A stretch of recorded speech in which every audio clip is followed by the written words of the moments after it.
Hello, hello everyone. Thank you for joining me today. My name is Dana. I'm from Divine Goddess Cards. Today I will be sharing how to make a card using some Dura-Bright.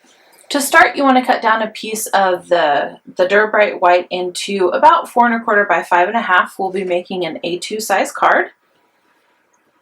And then grab your favorite stencil that has some sort of circle on it. It doesn't have to be this one. This one happens to be from Finnabar.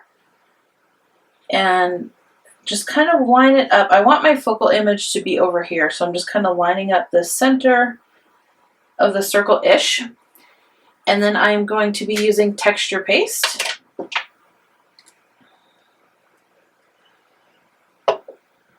So I'm just going to hold it at the top here, and I'm just going to apply the texture paste through the stencil just like I was frosting a cake.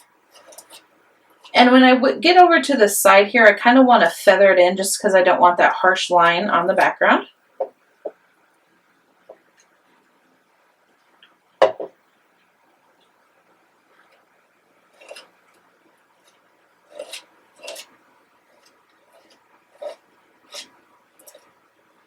Make sure that I get the Gemini covered because, you know, I am a Gemini. So we want that one to be visible. And when you're applying texture paste, you want to make sure that it's not too thick. So you want to make sure that you can actually still see the design through the paste itself. And do a little bit on the moon there. That kind of got a little wonky. Okay, I think that looks good. So I'm just going to put the extra back in my pot. Put the lid on so it doesn't dry up. I'm in Colorado. Everything dries up really quickly here. And then just lift off the stencil. And there we go. So I'm just going to let this completely dry and I'll come back for the next step. Now that the texture paste is dry, I'm going to go ahead and add some color. I'm going to be using 2 different colors of the Magical Shakers from Lindy's. I don't know if you have to, but I like to just give mine a shake before I use them, just because I figure the different pigment molecules are probably different sizes, so the heavy ones probably sink down to the bottom. Am I overthinking this? Probably, but that's what I do. So I'm just going to take my lighter color and I'm just going to randomly put it on places here. And then I'm going to give that a good mist of water.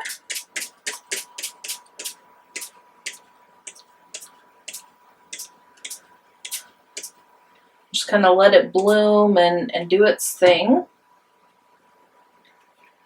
And then with the darker color, I'm just going to add it in a few places, just on the areas that I kind of want to darken a little bit or that didn't really get a lot of the lighter color. Don't have to be too fussy, just kind of put it on there. And then I'm going to spray a bit more water in the areas that need it.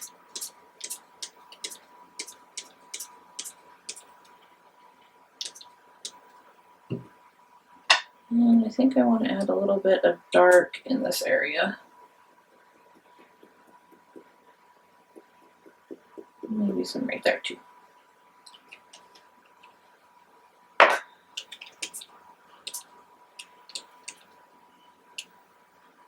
There we go. Now I'm just going to let this sit and dry naturally.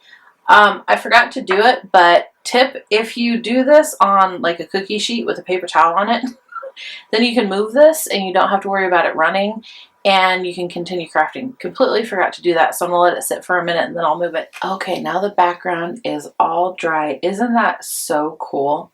I just absolutely love using the powdered pigments on Dura-Bright. It just turns out, I don't know, it's so different than just using regular cardstock. So much fun. So now I'm going to grab a piece of, this is just the Dura-Lar Clear. And this stamp set, this is from Tack and Sizzix, and I'm just going to be using this feather stamp here. So I'm just going to put the Dura-Lar in my stamping platform here.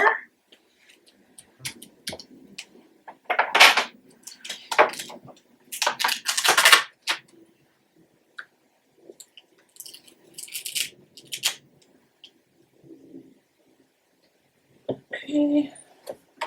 Pick up the stamp. That really likes to stick. And I am going to be embossing this, so I'm just going to go ahead and run over it with my powder tool. And then ink up the stamp in my embossing ink.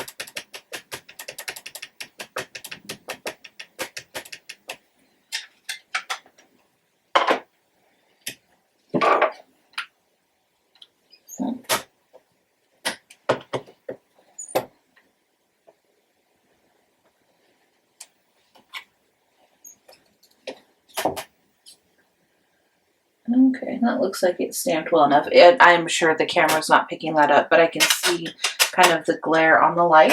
And then I'm just going to emboss this in some gold embossing powder.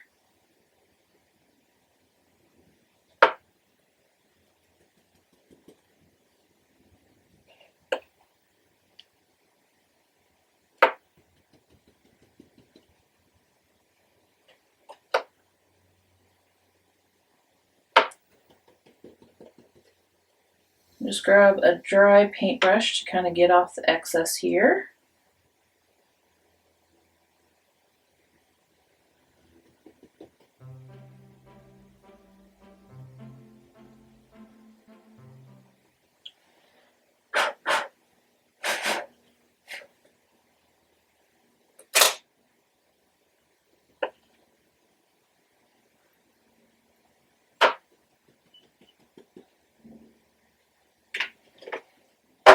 And I'm just going to melt that embossing powder and cut it out. And I'm going to do that 3 times so I create 3 feathers. And I'll be back for the next step. Okay, so here are the 3 feathers all done, and I kind of fussy cut them out. I've just got some sealing wax melting along the side here because I'm going to create a little wax seal to go on top of the feathers. And the wax seal that I'm using is this one. This I just got off of Amazon, and it shows the 3 phases of the moon since I'm kind of going with an astrological theme here. And then it looks like the wax is all melted here, so I'm just going to dump it on my silicone mat. This is just a silicone coaster. Nothing fancy, but it works.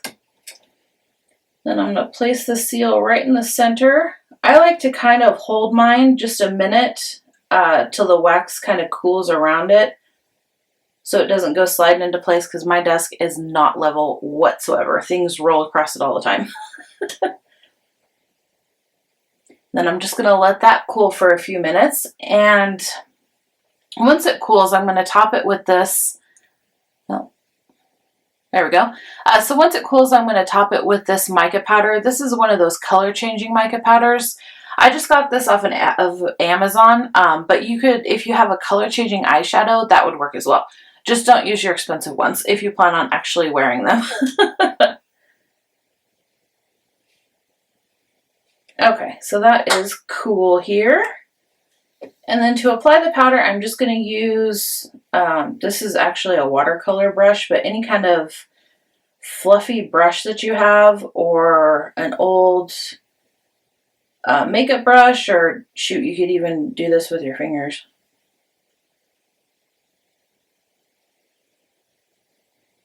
I'm going to close this so that I don't dump it, because I will dump it.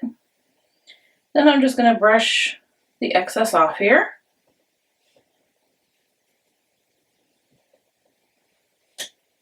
Okay, and then I'm going to slightly heat it with my heat tool just to seal that mica powder. Okay, there we go. So that just slightly heated the wax, or the sealing wax, so then it just, when it cools, it'll cool on the mica powder and then it doesn't rub off on you. And I just want to glue the feathers down kind of in a group so it'll make it easier to attach it to the wax seal. So I just grabbed a piece of Artist-Tac here, and I'm just going to apply it to the bottom of the feathers. So I'm just going to stick it along the edge.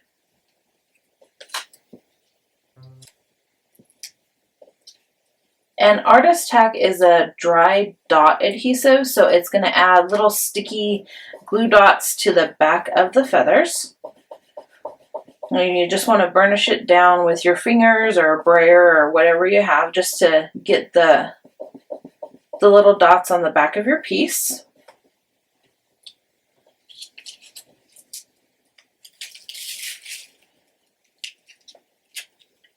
There we go. And I don't think the camera is going to pick it up. Maybe slightly. You can kind of see them around the edge, but now there's little sticky dots on there.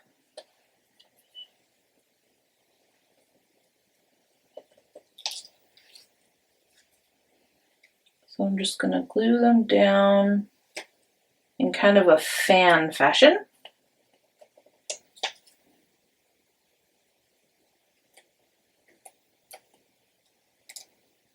There we go.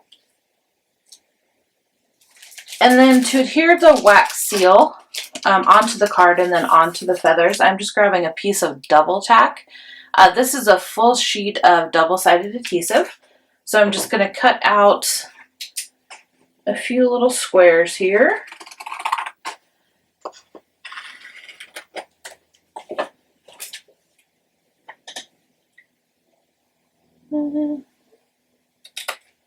Let's see how that is.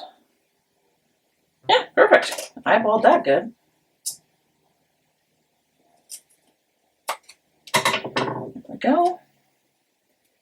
And then I'll just remove the release paper on one side. If I had fingernails, this would make this a lot easier. There we go.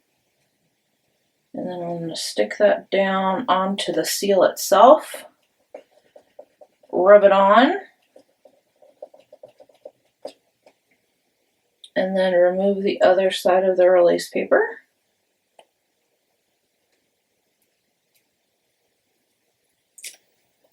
Okay, and then I'm just going to add the feathers onto my card front. And I still kind of want to see some of the moon there. So we'll stick them right there. And there is still some Artist-Tac on the back of those, so I'm just going to burnish that down so they stick.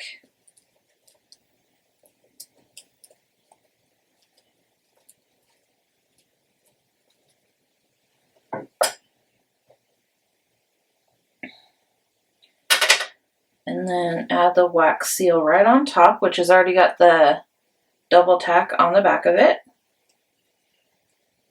I'll just stick that right there. Give it a good press so it sticks. And here is the final card. Since there's no sentiment on it, it would make a great birthday card or thank you card for anybody that's into astrology, or just a I'm thinking of you card, anything like that. Or even just a gift itself. Thank you so much for joining me today. I hope y'all enjoyed this video, and thank you to Grafix Arts for sponsoring this video, and I will see you in the next one.